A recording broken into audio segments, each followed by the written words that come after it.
பெட்டி வந்து நான் எடுத்தேன். உண்மையிலே சொல்றேன். என்னுடைய சக கண்டஸ்டன்ட் மேல ஒரு பழி வந்தது. அவங்க சொல்லி தான் நான் எடுத்தேன். யார் சொல்லி நான் பெட்டி எடுக்கல. அதை உண்மையிலே நானே தான் எடுத்தேன். தயவுசெய்து எதனா தப்பு பண்ணியிருந்தா மன்னிச்சிருங்க.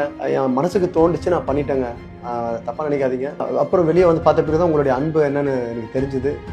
இது என்னால வந்து மற்ற கண்டஸ்டன்ட்டுங்களுக்கோ பாவம் விளையாடுறாங்க உள்ள, அவங்களுக்கு எதுவும் பாதிப்பும் வரக்கூடாது. அதே மாதிரி இன்னொன்று, என் மேல இருக்கிற ஒரு அன்பனால, பாசத்தினால நம்ம யாரையும் தவறா பேசிட வேணாம், பேசவும் கூடாது.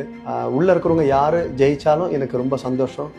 ஆனால் என் மக்கள் மனசுல எனக்கு ஒரு வெற்றி கிடைச்சிருக்கு. அதுதான் எனக்கு கிடைச்ச, சத்தியமா சொல்ற மனசார, அதுதான் எனக்கு கிடைச்ச மிகப்பெரிய வெற்றிங்க. நான் உள்ள இருக்கும்போது என்னுடைய பர்த்டேக்கு வந்து ஒட்டுமொத்த கானா கலைஞர்கள் பாட்டு பாடிக்க அவங்கவுங்க ஏரியால கேக் வெட்டி அவங்க சப்போர்ட் எனக்கு கொடுத்துருக்காங்க.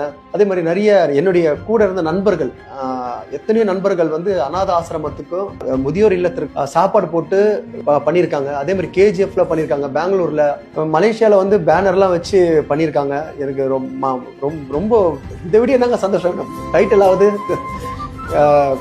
அது எனக்கு தேவையில்லைங்க. எனக்கு இதுதாங்க எனக்கு ரொம்ப மனம் சந்தோஷமா, மனம் குளிர உட்காந்து உங்ககிட்ட பேசிட்டு இருக்கேங்க. சத்தியமா என் பொண்ணு, என் பையன், என் ஒய்ஃபு, என்னுடைய சார்பாக உங்கள் சிரம் தாழ்த்தி உங்களுக்கு ரொம்ப நன்றியை தெரிவிச்சுக்கிறேன். உங்க வீட்டு பிள்ளையா நினைச்சு எனக்கு எல்லாமே பண்ணியிருக்கீங்க.